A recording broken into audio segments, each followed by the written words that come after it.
Hi everyone, I'm Azara and this is another episode of my podcast La Revoltosa. And in today's episode, I talk of what we did at Dave's class yesterday, which it was the 7th of June. And as I have mentioned before, David is with us this term to help us develop our final project for our master. And yesterday he was saying to us that he wanted to help us with research skills, practical exercises, and include an opportunity to apply it to our work. So he was asking us yesterday, like some research questions, like what are you investigating? What do you think you are going to find out and that you don't already know? And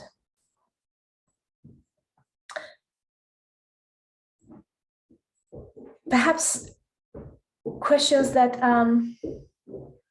we need, as this is, we need to ask ourselves. This is obviously an academic environment, and we're doing an assessment, and we're doing a preparation. It's not only the performance, it's more a research project. So what are you investigating? So my topic of my project is so broad, and it applies, it gets into so many fields. So I guess what I'm investigating, I said to him, the alteration of the perception of the relationships within the family caused by extreme external circumstances, and the development of those interactions influenced by the digital world. So basically, how the interactions within family change during the pandemic, and if those changes could stay after the pandemic, and what is the weight as well in the changing of those interactions of the digital world, aka social media, internet, YouTube, and so on.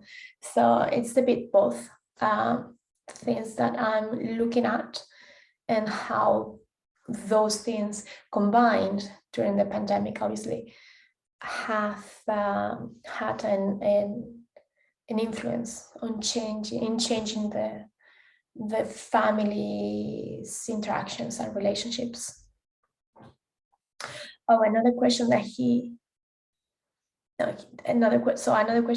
asked us was like, what do you think you are going to find out that you already don't know? So I answered my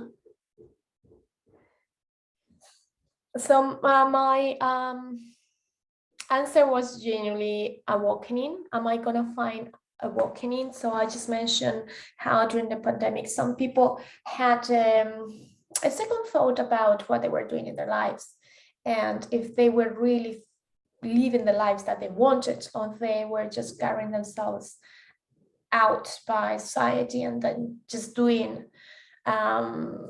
things that they thought or they were like supposed to do as society. Sometimes they say to you what you're supposed to do, the way like go to school, learn, work, family, children, retire and die anyway. So very established perhaps the steps of what you do, and then obviously everyone have different lives, but then I would say that's like a general timeline of what you do in your life in our society. So some people questioned if they were honestly doing what they wanted. It's like, do I really want to work in this company? Is this what I want to do for the rest of my life? Do I want to be a lawyer? Or do I want just to go to the countryside and grow veggies because that's what my heart is asking me to do? So it was a bit of an awakening at that time, and through observing behaviors after the pandemic, so some people are just going back to what they had before the pandemic. So that awakening is kind of went up, and now it's like halfway down, and it's a bit of a division on society. As I said in my previous episode, this is a very personal project. So that's the reason why I am allowing myself to give my personal opinion about these different matters. So I am not saying that is how things are. I'm saying those are the ways I perceive things. This is my personal opinion, and by no means I'm intending you to agree with me or thinking that things are like that. That's how I see things, and that's how, the thinking or the reasoning is bringing me to my performance and what I'm investigating and what I'm working on.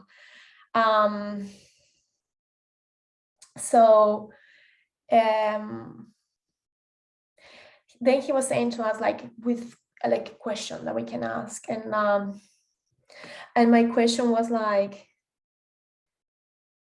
so I said, will individuals after pandemic question their current patterns? And when I said individuals, so obviously I'm focusing on families. It's like when I say individuals, I'm talking about individuals within their family, and the patterns that they are changing are within their family. So that's where I am. And the patterns not only of like how to behave within their family, but as well like the work patterns that they have, or like how they decide to consciously or unconsciously spend their time, like 8 hours at work, 4 at home, 2 with my child, or reverse that to 6 hours with my child, 3 at work. So it's like, that's what I'm looking at. And then David was saying to us, like, he wants to help us with literature review and practice review. These are my notes. And then we were doing an exercise that he gave us last week, and it was about doing something together, so 4 of us together, and we have to go from one stage to the other one. So we decided to do this little action that we are getting ready, because we're gonna skydive, I think it's called. And so we did it. It was great fun actually to do it, and to do it together, and thinking of our actions, and then everyone deciding what was their first stage and the second stage. So the stages are the stages like were given to us the previous week, which was like number 1, jellyfish; 2, just waking up; 3, Californian, so really laid back; 4, neutral; 5, stage manager, everything under control; 6, James Bond, emergency, in control; 7, panic attack, emergency, out of control; and number 8, catatonic. So he got very clear everyone's stages but mine, and I was like, okay, that's me. So my first stage was neutral, and he said to me it was Californian, and then I would say let's give that as a yes, because I said to David, it's like, well, that's my neutral, like, because he was like, oh, very laid back. I said, that's the way I am. Like, normally if I'm not stressing, it's like, it's so, oh, cool, like that's how I am. So I guess I'm naturally Californian, so California is my neutral.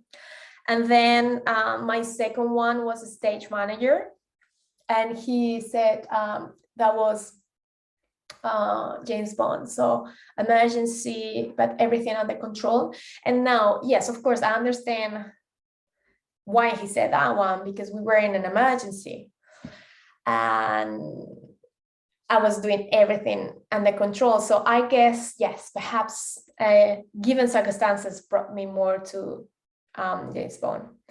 I found it like so hilarious, so funny. I really, really enjoyed that little exercise, and we were just honestly having great time doing it. I remember Ali.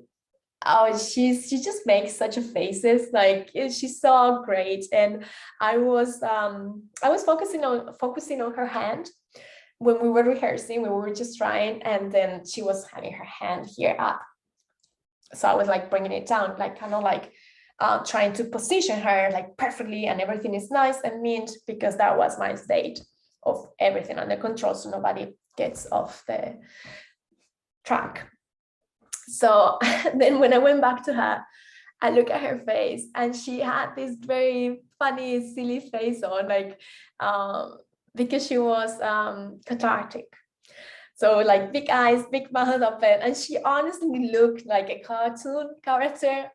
And because I could not be in character, I was just laughing. I was like, oh gosh, that was so funny. So this little exercise has brought me to this place of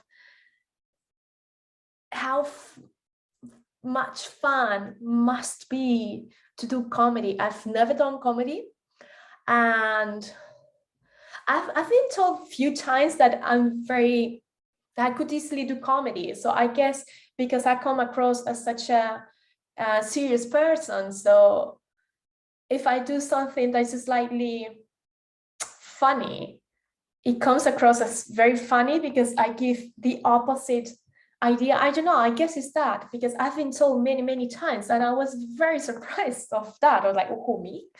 Like, comedian? I don't think so. But when we were doing this little exercise, I thought, that must be so funny, like so much fun, to have a piece that is completely absurd, and you're just having so much fun doing it. It's like you genuinely, honestly enjoying doing this. And so it was bringing me to this, perhaps because I'm from a different generation, but just like bringing me to these sketches of the 70s and Mr. Bean, for instance, where you have this really set up scene or stage or like frame, and then you hear you have the close-up of the face, and then you have the people laughing at the back. So it's like you hear the sound of people laughing, and I had that moment. So as I'm saying, I'm a very visual person, so some things sometimes distract to me in that way. So when I look at Ali yesterday, it's like literally my mind went there, and then it went as well to fantastic actors that they work in theater and they do comedy, or they have done some comedy. It's like very, you always have the clown, let's call it that way, that is very serious and is trying to put everything in order, and the other two, or like the other ones, are like just messing around, like the Mars Brothers, for instance. I would say, like as an example, or I would dare to say like the Furadas, the Baus, like they do different things, but I would say I've seen some of their sketches of what they have done in theater, and it's like you have something as well like this vibe, and I felt that it must be just such a great thing to do, like comedy on stage. So that was a really nice exercise. And then we were rehearsing a bit our performance, and we were asked to show 2 minutes or so what we are doing. So as I said on my previous episode, my way of working is very visual, and if I see something like is really touching me, it's like, oh wow, I can use that. So I know the vibe I want with my project, and I'm in the process of bringing everything that together. So I know the look, I know where I want it to go, but I have not decided yet, like this like the change that goes within the scene on the stage. I have not decided yet the words of what I say,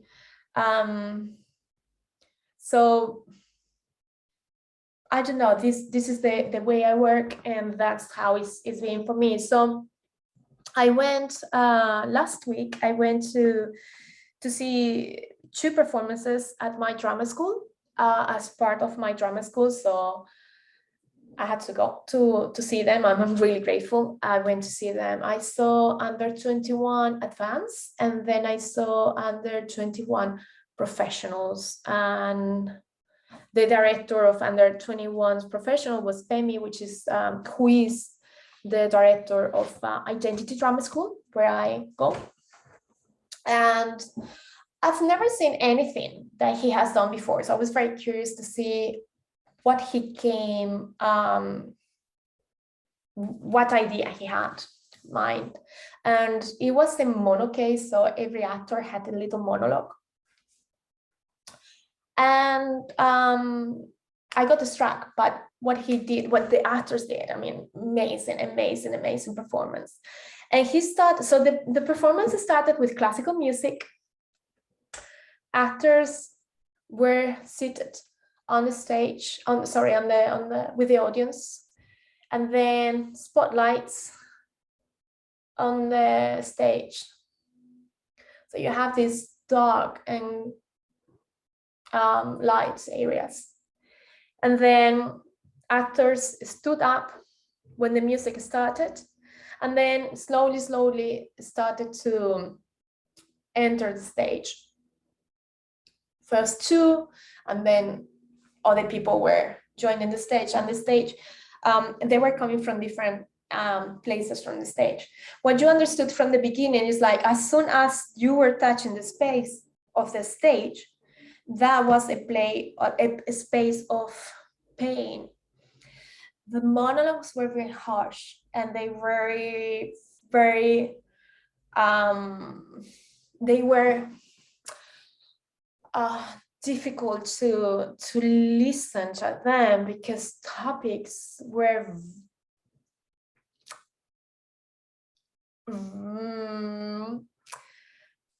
not easy to digest, let's put it that way.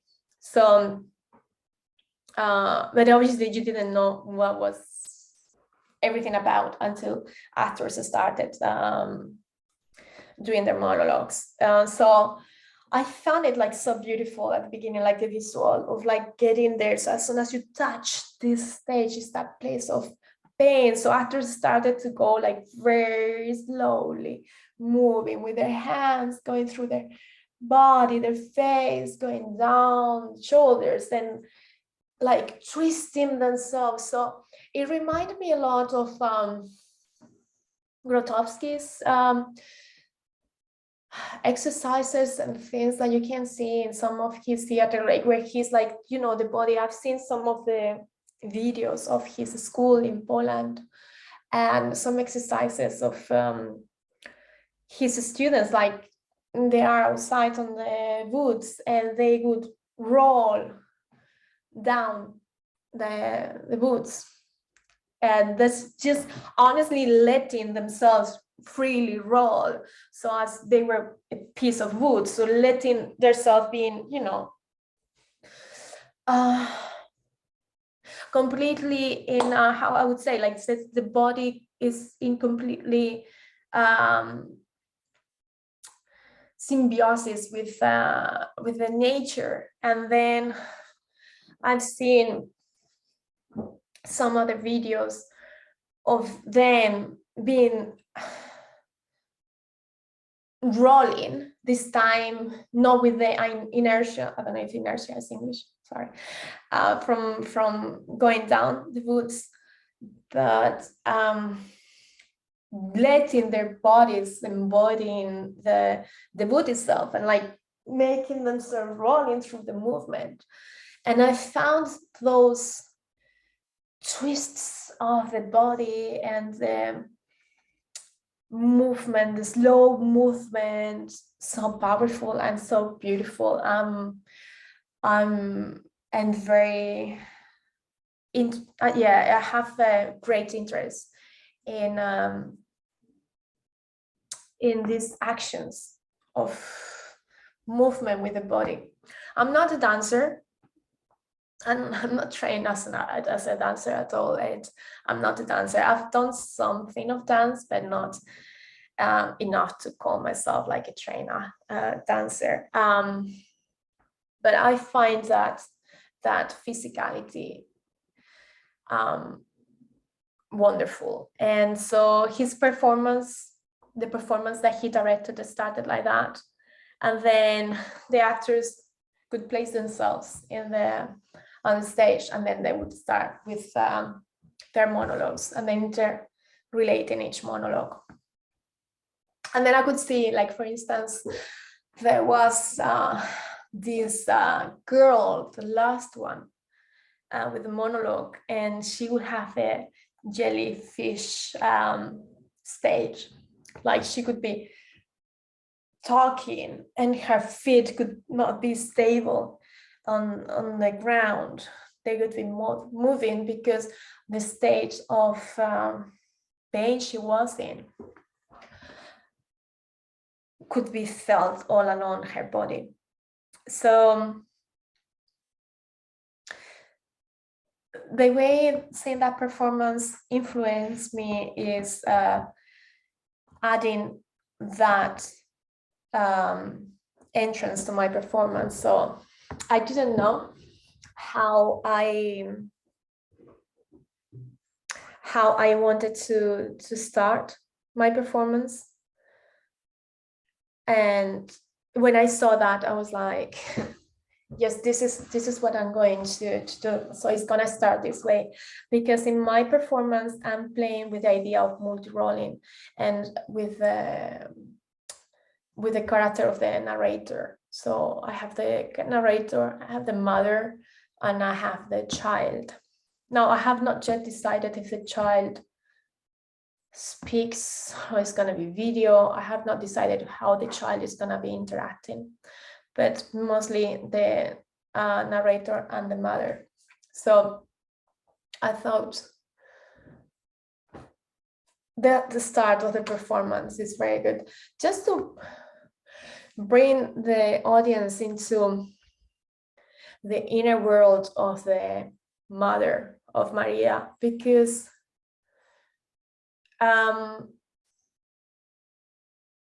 the stage is her world, is her house during the pandemic, and that's how she feels. Like, she's on pain, and she's on pain at all levels, like from being lost, from being hurt, from giving up. So that's her inside. That's her really, truly inside. And she's having that all for herself. Like, she cannot share it with nobody. She has nobody to share it with. She has nobody to support her. But then she has to put this mask. And that's what I was referring on my proposal of the Life is Beautiful. That film, like, she has to put this mask on for a child and pretend that everything's okay, and she's okay, and everything is just fine. It's like, we're just doing this now, but it's like, don't worry, everything is okay. We are safe. We have nothing to concern about. I'm not worried about what we're gonna eat or how we're gonna eat. And I have everything under control. And she has to put that mask for her child.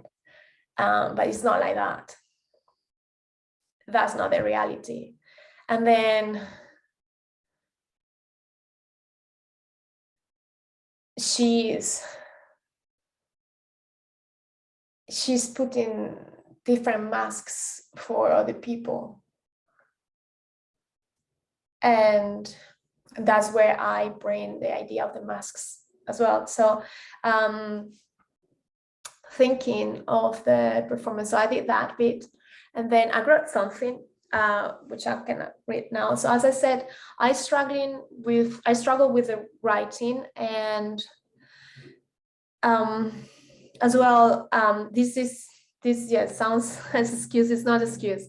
But sometimes I wonder is like if I can really write what I want to. So it's like this is a cultural difference sometimes of the way how you say things and how they are perceived in another culture. So I will need my friends, bless them, they've been always proofreading all my things. I will need my friends perhaps to double check what I'm doing and like perhaps helping me to use expression rather than the one I have, something else that applies more for English. With the test and with the performance. So my influences come from different angles. So one of them is a band from the 80s, 90s in Spain. It's called Mecano. It's a band that when I was a child, I was like listening to their songs, and it has not been after many, many years, like being an adult, that I can really see how strong their songs were, because they were talking about certain topics that they were really new in the Spain where I grew up of after a dictatorship. So it's sometimes often anyway, like for songwriters, like your lyrics have have such a strong meaning, and just because it comes on a way it sounds musical, you can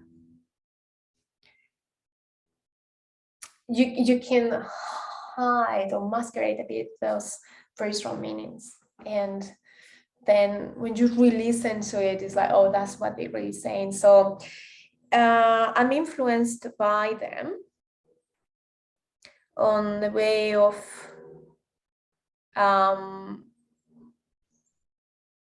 speaking as the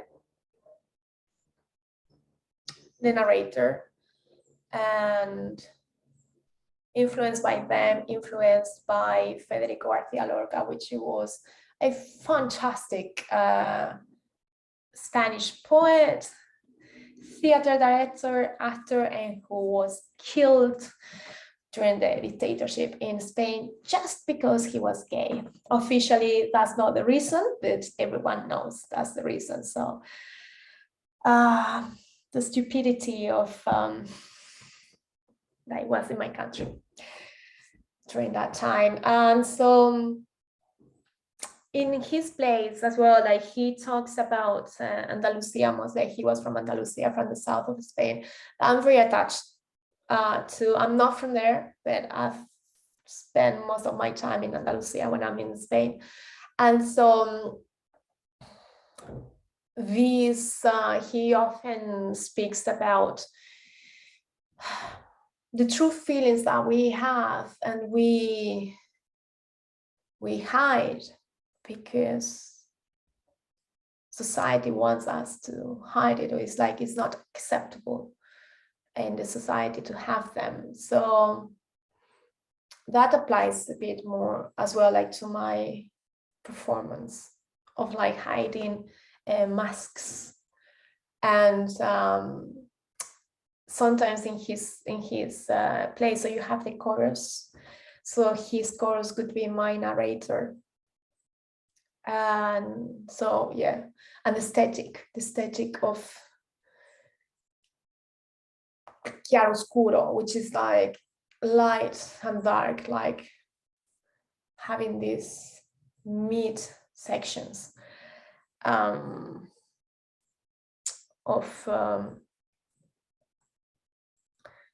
pretty dark area where anything can happen and we can be anyone. So I'm influenced by him as well, and his theater and his poetry, obviously. And also I'm influenced by classical theater. So I've been doing Shakespeare at my drama school, and I like as well the idea of interacting with the audience. Like, so you have in classical theater, so you have often like characters interact with the characters in the play and with the audience. For me, it's gonna be my narrator, the one that is gonna be interacting with the audience. But I like this, I like the direct contact with the audience, and the poses of classical theater, like strong, long poses. So my performance is gonna be slow, and I know that already. We'll see. Yes, so I would say that. So I want a direct interaction with the audience because I'm also influenced by Bertolt Brecht and how his theater, so he's questioning, he's making the audience to think about what they just saw. So I would love the audience to think about their own lives and how is within their family and what they have done and what they have changed or what they haven't changed, and if they would like to change something or not. So that's the narrator talking to them straight is kind of like pointing these things towards them. I mentioned in my proposal that I would like the audience as well to interact with the play. So one day I was doing so my son was teaching me how to do music with the program online, which it was hilarious and fantastic, very, very funny and nice to use. So I was thinking, oh, it could be maybe something to look at of how the audience can interact with the play. Now, I guess it depends on like the tone you're gonna set with your play. They are going to feel more free to interact with it or not. And if my tone is a bit dramatic at the beginning, I don't feel they might just gonna be brave to see something and playing with it. So I don't know if I'm gonna remove that bit from my performance, or I will keep it dead, or it's something that perhaps I would develop longer. So that's in standby. I don't know yet what I'm gonna do with that bit. So yeah, these are the ideas. So right now, at this moment, I know how is the beginning of my performance, how it goes. And now I have to break it into the different scenes of the performance. I know as well, so something that is gonna, so props for me are important. So I was actually yesterday thinking how I was going to do this. As I said in my proposal, the aesthetics are influenced by Mauricio Catalan. He's an Italian artist. I went to see an exhibition many years ago when I was living in Italy, in Castello di Rivoli in Torino. Rivoli, Torino, and one particular piece of art, like it just really passed over my soul when I saw it. So the Castello di Rivoli is a beautiful castle on the top of a hill in Rivoli, a city, a village around Turin in the north. And it's so they have turned this castle into a modern art museum. So you have the old part of the castle, and then you have some new structures, modern architecture from the other side with a lot of glass. But being a castle, so you have this massive rooms with this massive windows. So just to put it a bit on of an idea, so Torino is in Piemonte, so it's like very close to France, and there like the royals were living there. So the architecture is very similar. So you have lots of places, like I would say like Versailles. There is actually what they call the Little Versailles outside of Torino.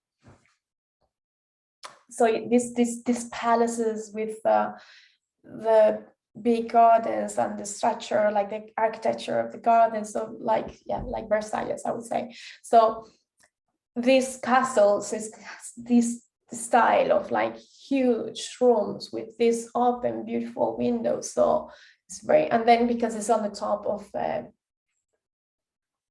on the top of a hill, so it's very bright. There's a lot of light, and so I remember entering this room, and on the opposite corner, by the window, very close to the window, it was this child sitting on a desk, a school child, sitting in a regular school desk. And I was just curious about it. So I went to look closer, what was that about?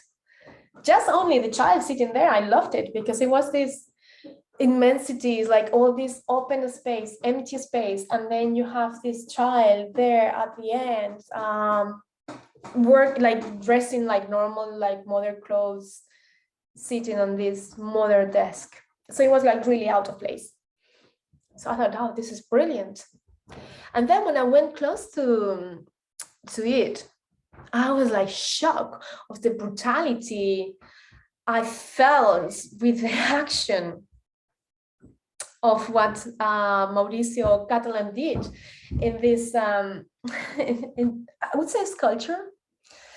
So the child is sitting, hands are on the top of the desk, and he had a pencil stuck in the middle of the hand. So the hand was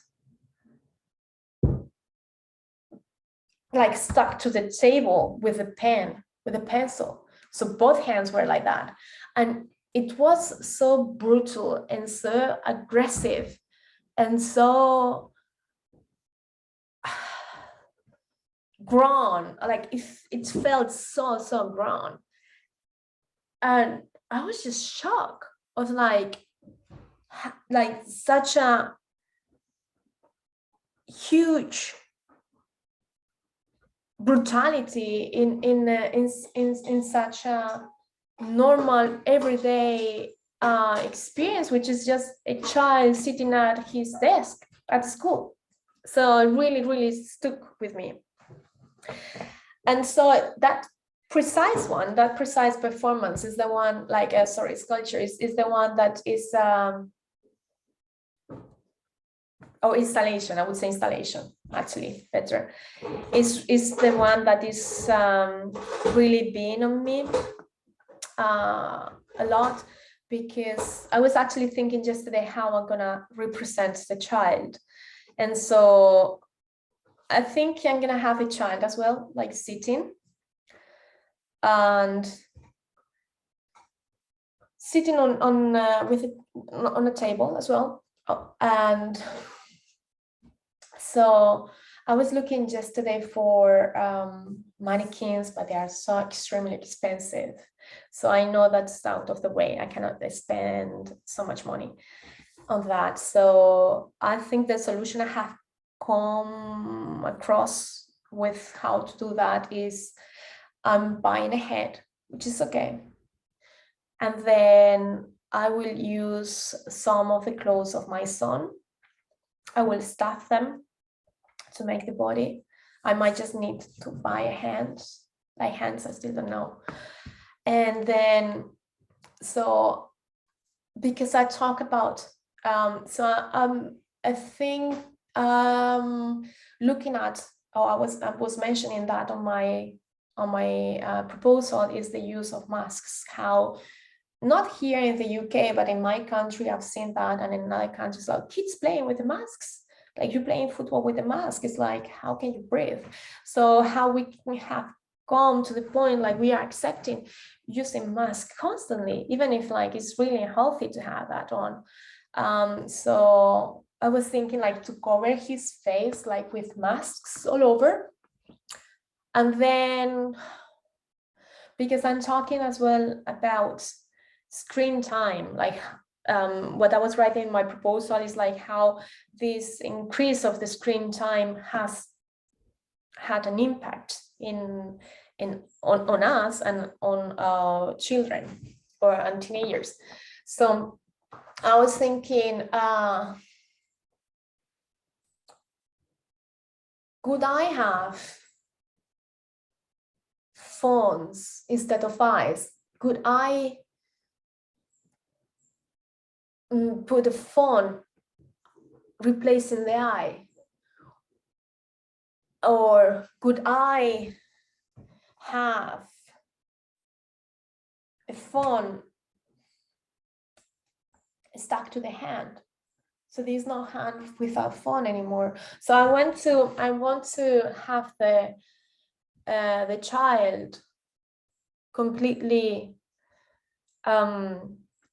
taken by the screen. So right now, I think I have devised how to have the child, like how to make it.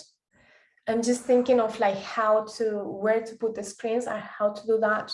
And I know I want the chair and the table to be on wheels so I can move it. That's gonna be something I have to think, because it's very precise. As I said, I work very visual, so I can see the visuals and then I see the text like flowing after. But those are the things that they are, yeah, I don't know, I work like that. So I know I want to turn the child, and I want the child at some point to look at the audience. So I want, at the beginning, when I'm playing the mother, so the child is always giving the back. So you don't know how he looks like and what he's doing. But I would like to have that moment of shocking the audience of how the child actually is, with this idea of like masks all over. And I want to give this idea of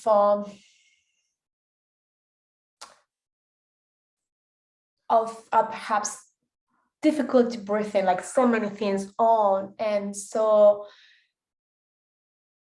anguish, perhaps I would say that's the feeling I'm after. So that's what I have in mind, and I will be working on this week, because next week maybe just gonna be my last day attending David's classes, because I'm working the following Tuesdays.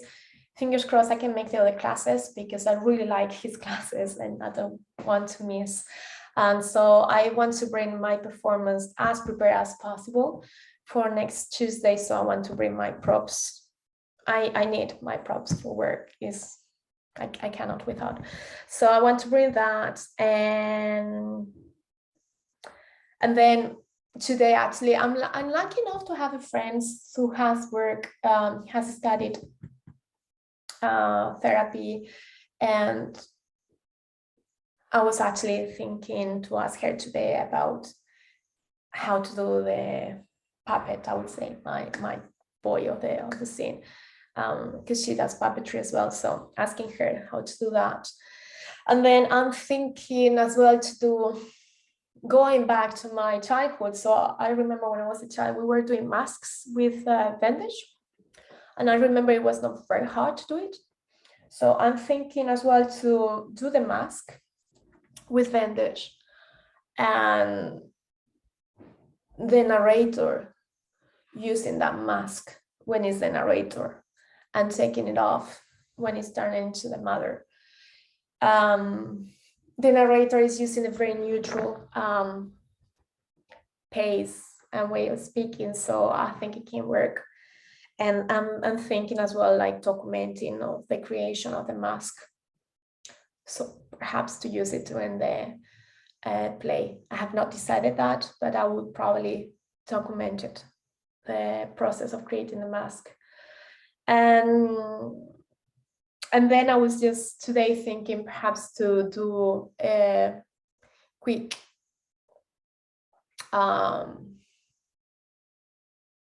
lead investigation around and asking, like having a questionnaire and passing over to some families I know, for them to give me a bit of an insight of what it was for them during the pandemic. Investigating a bit more my topic and doing a bit more research, like field research, I think it's called, with other families, so I can get perhaps a situation or a point of view that is not mine, because as I said, a lot of things are based on my own experience, but I don't want my performance to be completely autobiographical. It's going to have many autobiographical things, obviously, but I want it to be something general with something that people can relate to and can be affected by. And it's going very long. I'm talking for nearly 50 minutes. Sorry, it's very, very long podcast. I'm just gonna read a bit what I wrote yesterday, and it's gonna be around these lines. So the narrator would say something like this. Shh. Silence. Shh. The child sleeps. Shh. Shh.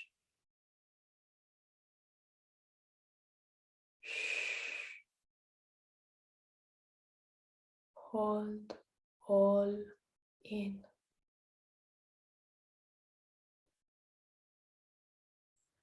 The night takes over my eyes and my heart, and alone in a corner cry.